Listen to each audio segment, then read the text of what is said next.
Hey guys, welcome back to the campaign.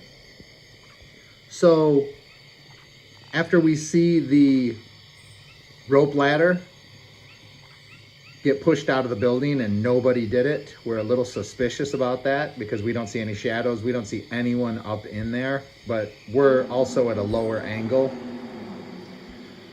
Ulrich docks the raft up on a little piece of muddy land, and he and St. Timothy sort of look at each other and give a nod, and that implies that they're gonna go up and see what is going on up here.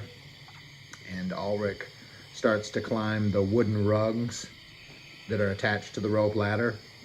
And then St. Timothy starts to climb, and they both make it up into this little one-room shack. And as I said before, light is just sort of bursting out of here from all the windows and doors. This place is missing the door. There's lanterns hanging from pegs on the walls and sit on the warped wooden floor. As you can see down in there, he's kind of surrounded by lanterns in there. To the right of the door is some unopened boxes that have been neatly stacked against the wall, and there's an open top barrel that contains water. And at the far end of the room is a young man.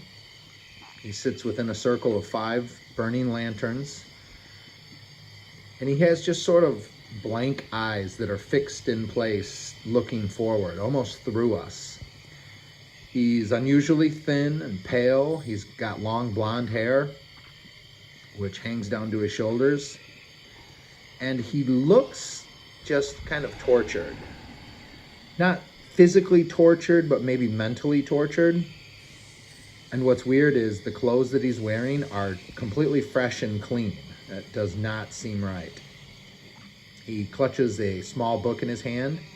He doesn't greet us at all, except for he struggles to speak out like this incomprehensible phrase. The on descend shall evil of night the land, at near is signs of hexad this when hand. Then he just returns to his quiet state, staring through both of us.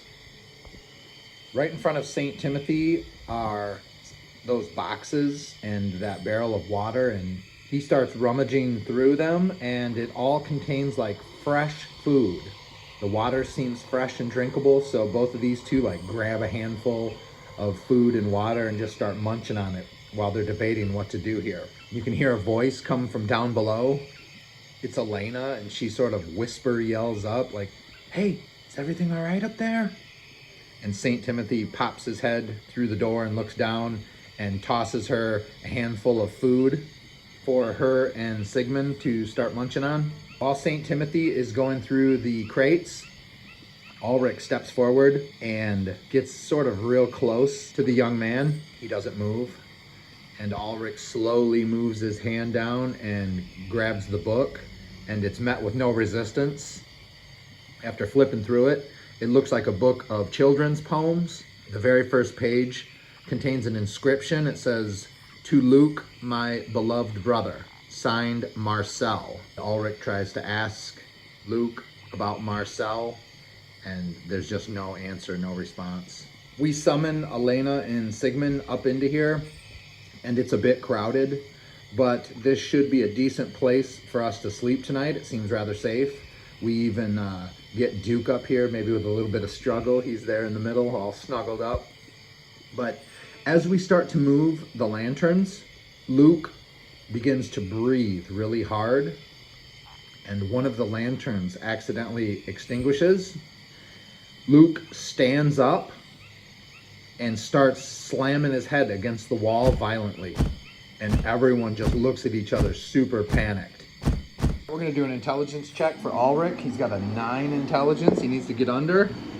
Critical failure to start the game. Ulrich has no idea what's going on and almost starts panicking, which actually makes the situation worse. Elena needs under a 15. She's gonna get it. Being calm and cool as she usually is, she puts her hands up toward Ulrich. Settle down, just relight the lantern.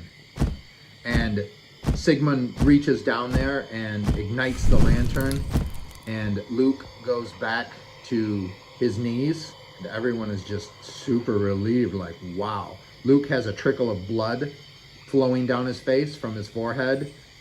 St. Timothy is going to step forward and bind those wounds. The next morning, we all wake up. Luke is still staring at the same place on the wall. We don't really know if he slept or went into a trance or what's going on with him. It felt good to sleep in here because there was a little bit of safety at least. We have decided the next morning that it's time to head out to Marais de Tarascon and go see if we can find this town. And as we start to descend the ladder, we can see the smoke of a nearby village, and it doesn't look like the journey is too far away from here. Throughout the morning, we've had discussions on why his clothes are this clean and where the fresh food comes from and how long he's been out here.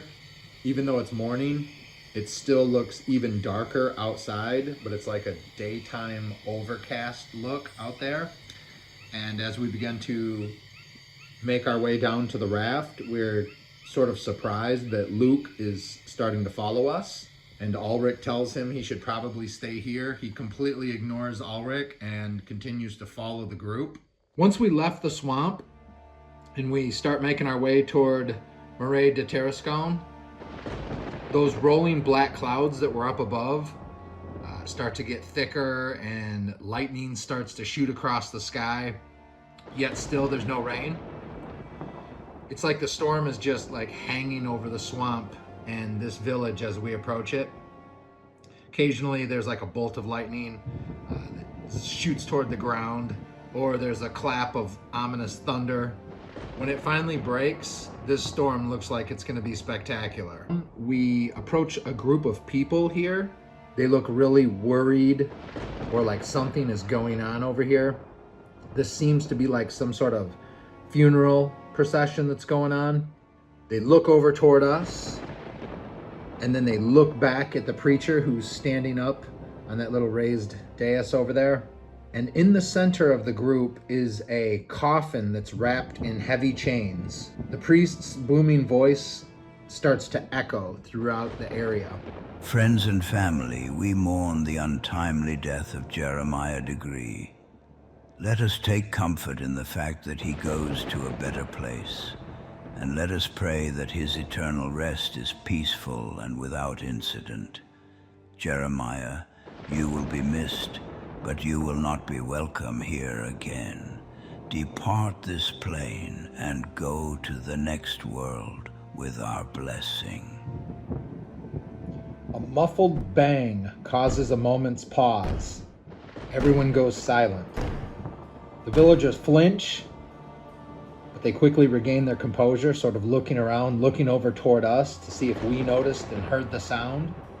Suddenly another bang rings from within the coffin and it starts to shake. The coffin begins to rock back and forth, but it's like the family members and the priest ignore it. The priest steps down from the dais and toward the coffin and waves his holy symbol over it and says, Jeremiah, be still. As we approach, St. Timothy steps forward and says, what is the meaning of this? Who's in that box? The priest looks over and says, He is risen as an undead creature. Leave this village. There is nothing but death to be found here. Prayer that the priest has uttered didn't seem to really have any effect over the creature inside of the box, and the box is beginning to shake more and more violently. The family members that are gathered around become increasingly worried. You can see like some tears running down their faces, and other people in the village are starting to stare over in this direction. And St. Timothy just has this feeling to step forward and try to do something about this. So he reaches inside of his vest and pulls out his holy symbol. He raises the holy symbol high above his head and starts to pray to Pelor. So I like to let characters use their abilities for different purposes. In this case, I'm gonna let St. Timothy try a turn undead. And if it's successful, it's going to calm the zombie down to where they can just get this funeral over with. And it's a 2 hit dice creature, and he's level 1, so he needs a 14 or above. In the name of Paylor, be at rest. He needs a 14.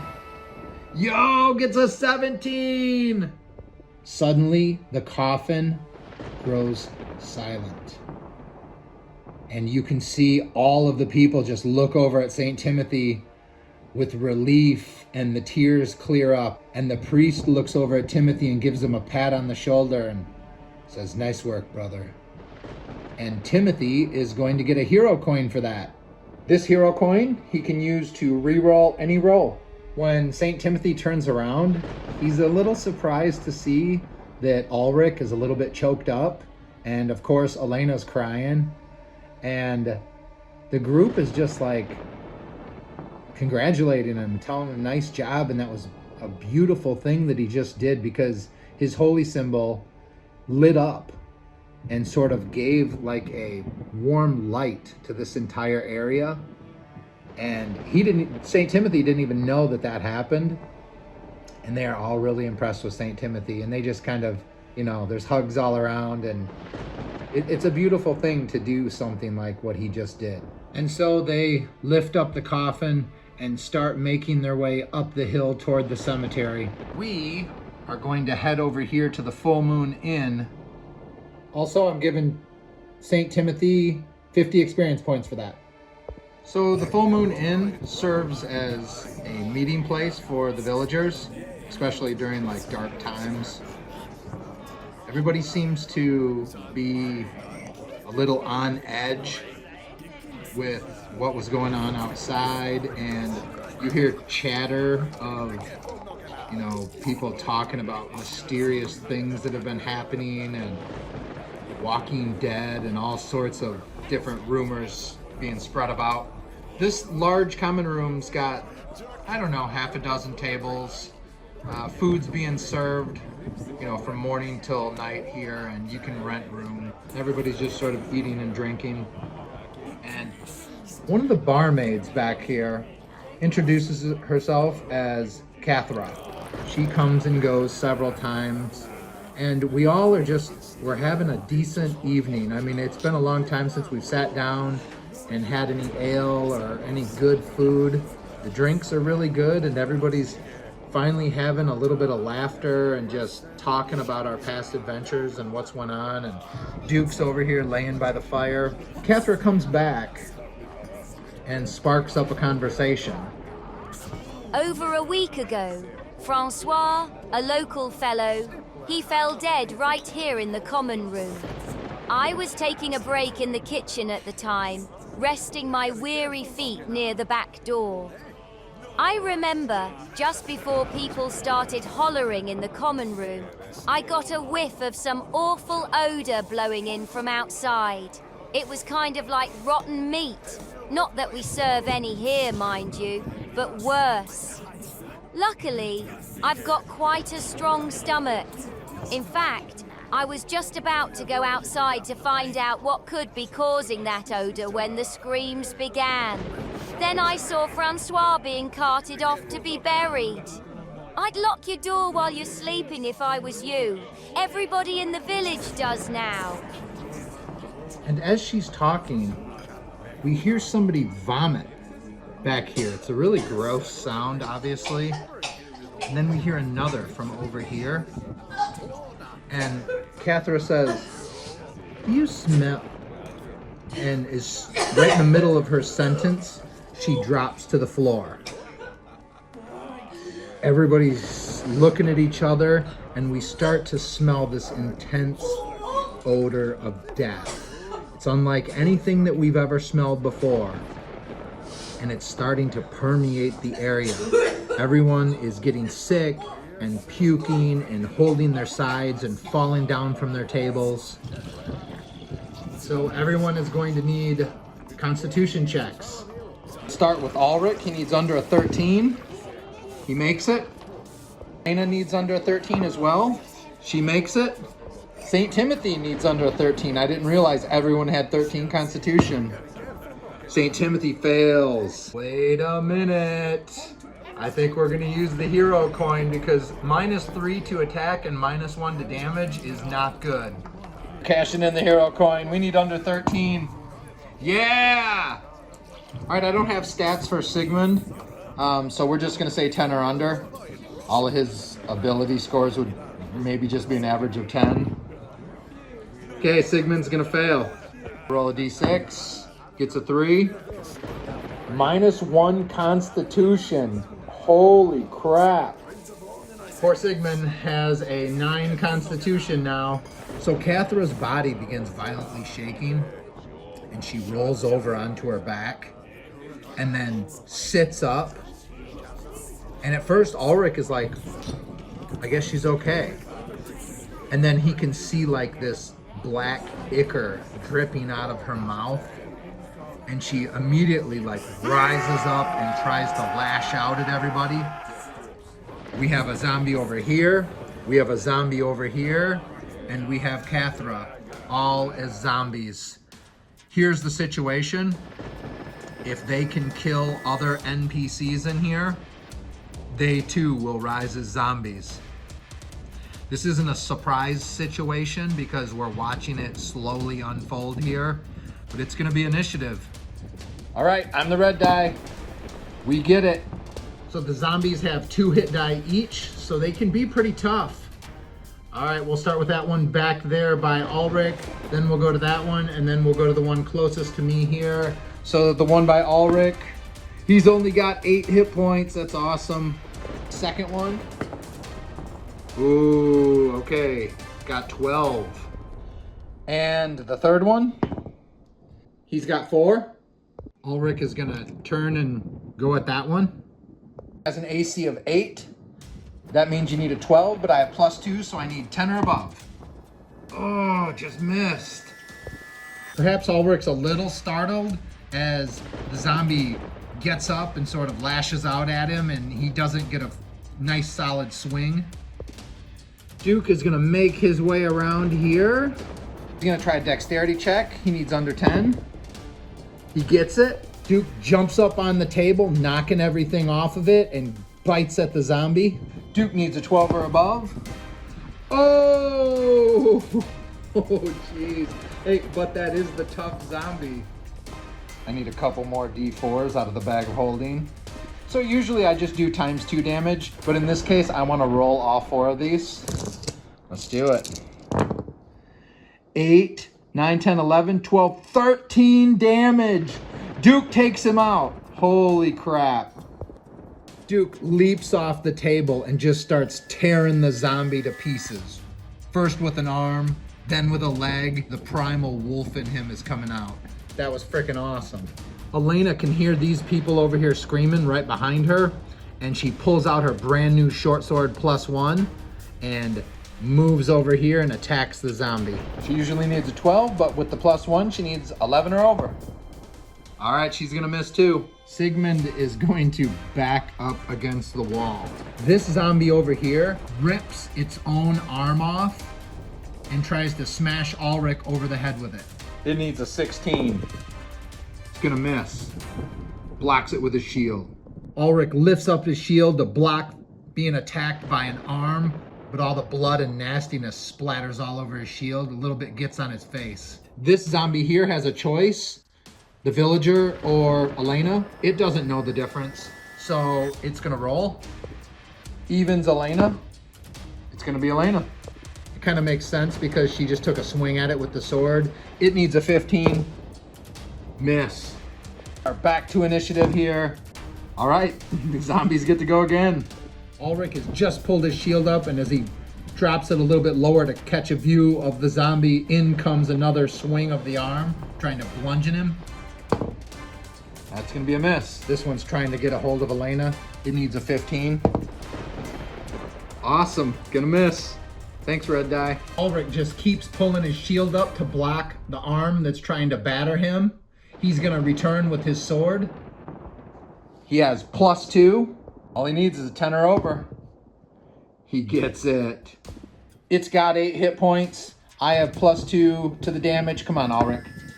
That's 8. Ulrich drops him, puts the sword right through him. When Ulrich lands the final blow, the body of the zombie collapses and the arm goes flying over here and hits the table and knocks a bunch of stuff off. Well, it looks like I forgot St. Timothy last round, but we're over here to Elena. She is loving her new sword. Even though she missed on the first attack, she's gonna try to do like a super rogue type swing, like maybe a spin around and slice it across the guts. She needs an 11 or above. Yeah, she gets it. It's D6. She's got +1 because it's a magic sword for her damage. She's gonna kill it. Elena and the barmaid shift back and they just watch as the guts of this zombie just pour out onto the floor and then its body collapses. So guys, in Dragonslayer, the XP is about half of 2nd edition. I'm just gonna start giving 2nd edition experience so we can keep this thing moving. I mean, look how many adventures we've had at 1st level. We don't want to stay at 1st level forever. That's more for like home campaigns if you're going to do a long story arc. So I'm just going to start giving 2nd edition experience points. So 60 times 3 is going to be 180 experience here. So that means everybody gets 60 experience. And that's where we're gonna wrap it up, guys. Before we go, I just want to talk about some of the clues that we've got so far. Perhaps once we get these zombie bodies out of here and they get everything cleaned up, we're gonna relax for the rest of the night and have some serious conversation about what went on here. Here's what we know. After Valana read the runes, the trouble started when she read the runes for a lost young man, which we know now was probably Luke. We have the clue, beware the madman and his blood. We also know we have to find a way to put the dead to rest. I had in notes here, St. Timothy got his spell back, so he's back to 2 spells. And then we've also found out that a guy named Marcel is Luke's brother. And so I think this is where we're gonna start next adventure, is trying to find out who Marcel is. So guys, thanks for watching. Make sure you leave a like and a comment on the video if you're still here watching it. And I'll catch you in the next one.